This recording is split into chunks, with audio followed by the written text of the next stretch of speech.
you very much, Claude and Sean and Michael Idris, for the wonderful invitation and for bringing this group of people together, and particularly, as we heard yesterday, a very strong contingent from Iran, which made a very positive contribution. So this event really seems to be gelling together, and we look forward to the results that will arise during the course of the day. I come from Melbourne, which is a city whose traditional owners are the people of the Kulin Nation, and I come with the perspective of a settler being somebody who is a descendant of the colonisers. Although in my case, my ancestors didn't necessarily come to Australia willingly, they came from Ireland. But certainly it was not our land. So a settler is somebody who stands in between the indigenous people whose lands were colonised and the colonisers. And there is an element sometimes of solidarity around the issue of the colonial mentality, decolonising the mind, because settlers, to an extent, also suffer the sense of inferiority that comes with the colonial idea that the colonies in some ways are derivative of the imperial centres. And this is something that we struggle with. But that puts me in a provisional situation in between two worlds, so I realise that makes me as a guest here rather than somebody on the inside, but I hope that as a guest I can bring some interesting connections to the conversation.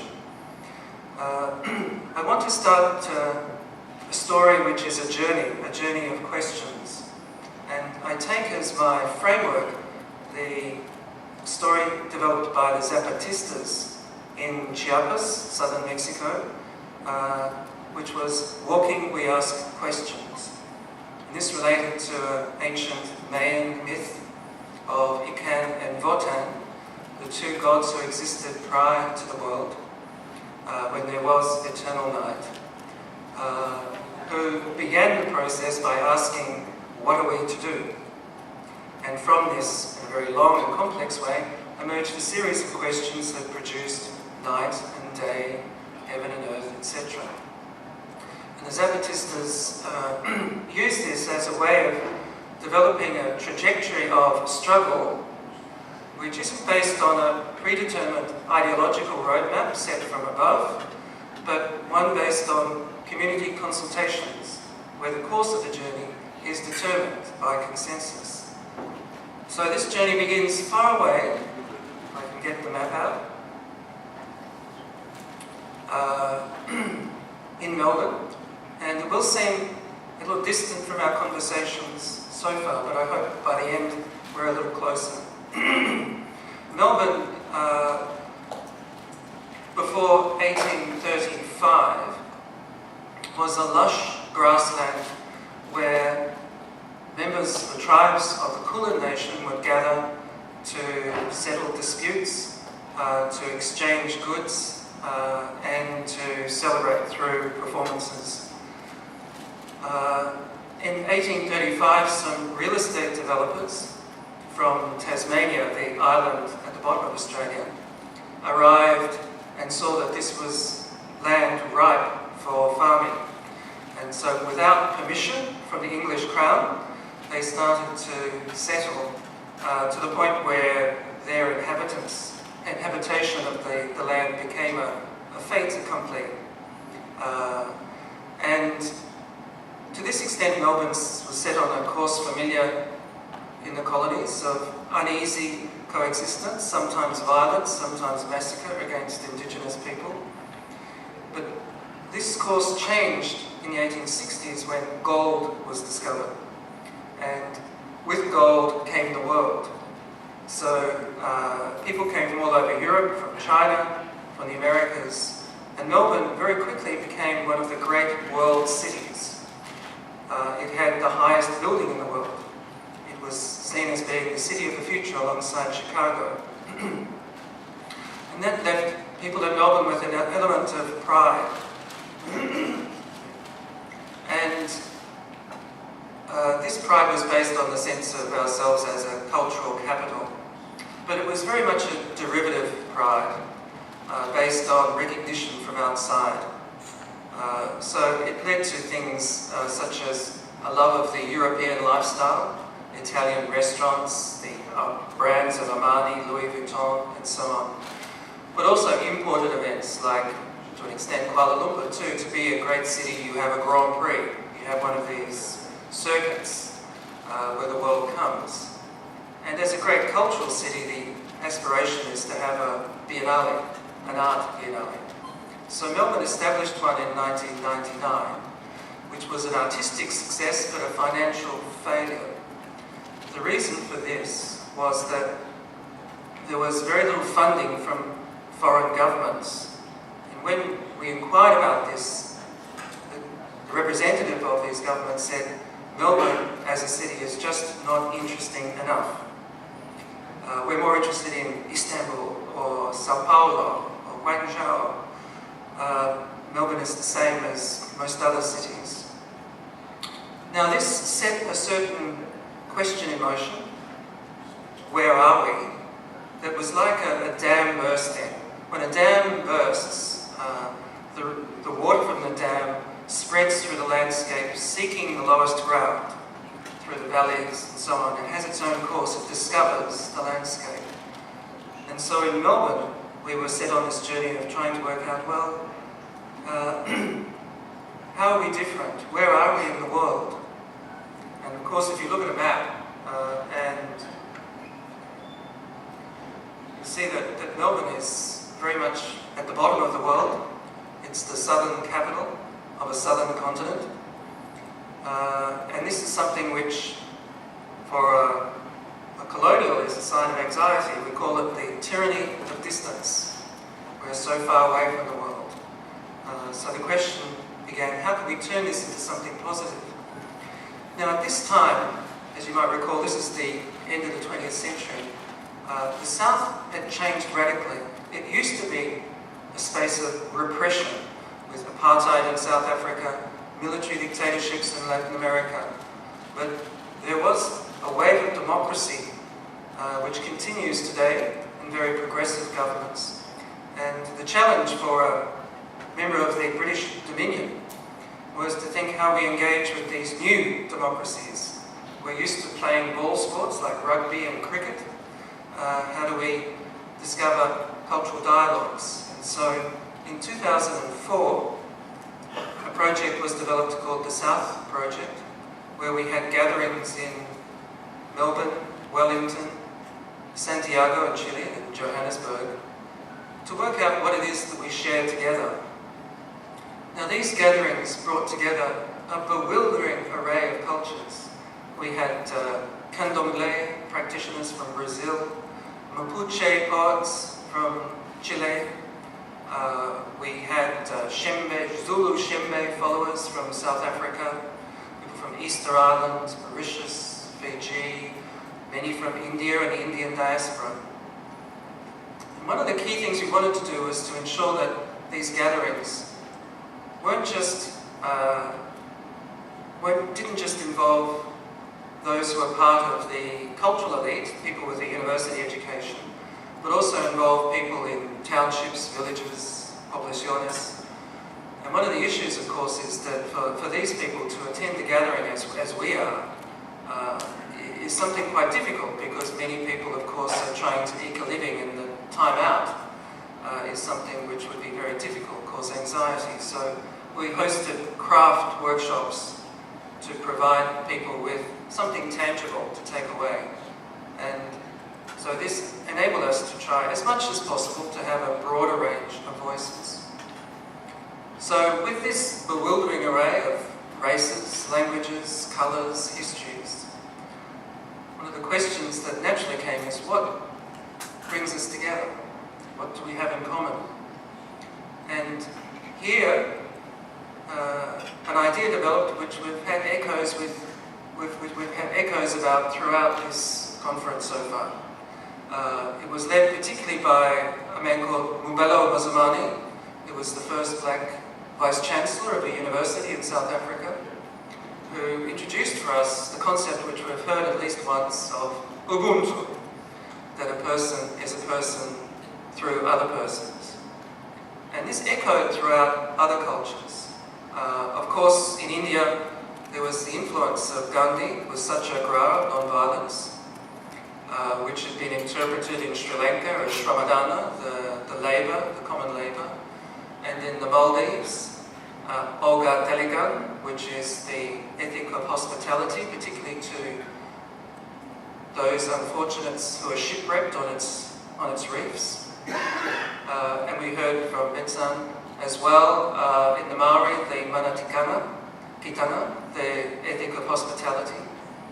And in Latin America, the various indigenous concepts around the buen vivir, the good life, such as the Aymara Kausai Samak, developed now as part of the official policy of the Bolivian government, which is a sense of the connectedness between people, but also to the environment. And with this sense of connection, we developed a project, an exhibition called Common Goods, where we made art together. And one of the ideas here is that what connects us together is not one single concept. It's not like humanism, but it's a series of concepts which all speak to a respect for the other. So in a sense, it wasn't one idea, but it was a set of interlocking ideas like a jigsaw, which connected us together through a common respect. And then came the question, which often happens after events where we come together, which we will have later today, which is once the buzz of our connections subsides and we go back into our normal routines, how can we sustain this connection? What can we do with it? And I wanted to share with you two trajectories that came out of that. One was the Sangam project, which looked at the way in which in the craft workshops, there are often designers who would be developing products so that the artisans could reach a broader market and try and deal with the issue of urbanisation, that many village-based crafts were losing their local market, and also the next generation were no longer interested in following the footsteps of their parents, as we've heard in other domains like agriculture and so on. So many projects in product development occurred where designers from the cities would work with artisans in rural areas, but most of them would end up failing, partly because of the cultural differences. A typical story is a designer asks an artisan to make a good and offers a very fair price. The artisan is happy with that price. Then the good, when it is made, is sold in a museum shop in the city. Now the uncle of the artisan visits this shop and sees this very high price, goes back to his nephew and says, "Can you lend me some money? You must be very wealthy." And the nephew says, "Oh, I'm not particularly wealthy. Why do you think so?" He says, "Look at how much your products are sold for in the shop." "I didn't know that." So the sense of shame of being unaware of this process led to mistrust. In the sense was these designers were just like other white people there to steal and rob for your livelihood. So what seemed to be lacking is a sense of communication, transparency, and so we had a series of roundtables in various Australian cities and in India, particularly Ahmedabad, Delhi and Bangalore, to understand what are the different interests at play. And from this 3-year journey we came up with a code. I should say that the Sangam word, which was developed by the Indian partners in this, as many, obviously the Indians would know, derives from the Sanskrit relating to the confluence of rivers, and so reflects an ideal of bringing together different elements. So the code, which I don't have time to go into, is about particularly honesty and respect between people. And that continues today. There's a platform and we've got e-commerce partners, so there's some economic imperative, and part of it is to ensure that it's not just the good that's sold, but it's also the story and the identity of the person who makes it, which doesn't normally fit in with the capitalist system. So it's finding alternatives to that. And meanwhile, the other question that was raised is, well, what is the South? What is this idea that connects us together? And so a group of leaders of research centres in Australia gathered together. The key person in that was Raewyn Connell, and her book, Southern Theory, she's an Australian sociologist, really captured the sense that disciplines like sociology had been dominated by the metropolitan centres, people like Weber and Durkheim, which occluded some of the issues in the colonies and in the periphery, and brought to light figures like the Iranian sociologist Jalal Ali Ahmad, who are otherwise not well known in the West. And this has opened up a door for us. And so there is no Department of Southern Studies, there's no area for this. So we wanted to be able to link people together. And so we had a series of events, an amnesty of ideas to look at concepts that weren't part of the Academy, a series of Southern dialogues to consider the way in which the South isn't necessarily have one position, but it's known for its arguments about this, which is part of our legacy, like the arguments between Gandhi and Tagore, or in Africa between Senghor and Pauline Hamduchi. And most recently, and these were seminars at the Institute of Postcolonial Studies in Melbourne, which is an independent institute that we're partnered with.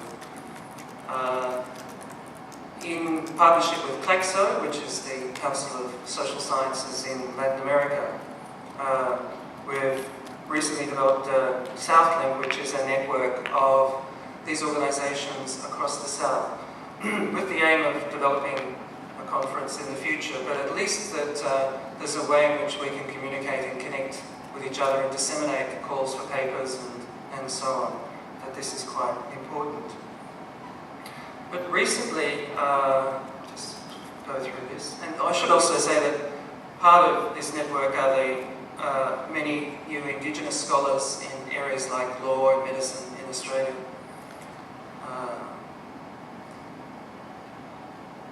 But one of the issues that we faced is that this is largely an academic process. How do we connect it to change? How do we look at ways in which we can there can be a difference, a space of difference? And last year we looked at the relationship between Southern Theory, which is a set of principles around the idea of moving outside Western universalism. How can we connect them to the way people live their everyday lives? And last year we looked at the realm of art and design, given that art is a space where we can explore different models of what is possible in the world.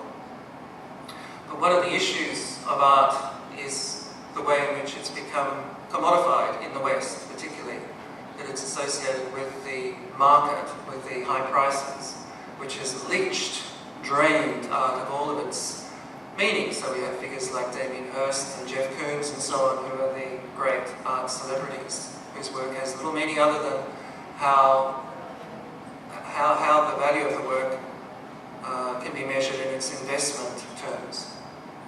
So we wanted to explore different platforms, and so we had a series of roundtables to create these. I don't have time to go into them all. A couple that might be relevant are the Festival of the Public Gift, and there'll be a version of this in Melbourne in September this year, which was inspired by the Maori concept of koha, of gift, which is an important way in which art circulates in the Maori community. We heard yesterday about the placenta. There's a very famous ceramicist, Maori ceramicist, Menos Nathan, whose work commands great prices in galleries. But he also has another practice in what he calls the Maori market. And one of this is to make bowls for the placenta, which is then buried along with it as a mark of respect. And this is a form of koha, it's just his membership of the community.